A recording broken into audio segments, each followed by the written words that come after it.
Según fuentes consultadas por Onda Algeciras Televisión, entre un grupo de inmigrantes procedentes de Camerún y Mali que llegaron el pasado mes de julio a las costas del campo de Gibraltar, viajaban un grupo de menores a los que se realizó test rápidos para detectar coronavirus. En principio dieron negativo y fueron trasladados al centro de primera acogida ubicado en la barriada de Pelayo, unas instalaciones tuteladas por la Junta de Andalucía y la Fundación SAMU, que tiene una capacidad de 60 plazas. Posteriormente, y tras realizar pruebas de PCR a estos 12 menores, 4 dieron positivo. Uno de ellos se fugó del centro y 11 permanecen en aislamiento.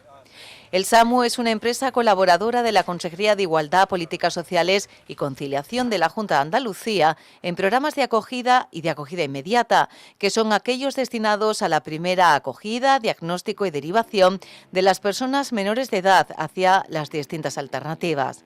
En estos programas se atiende a menores en distintas situaciones, entre ellas menores extranjeros no acompañados.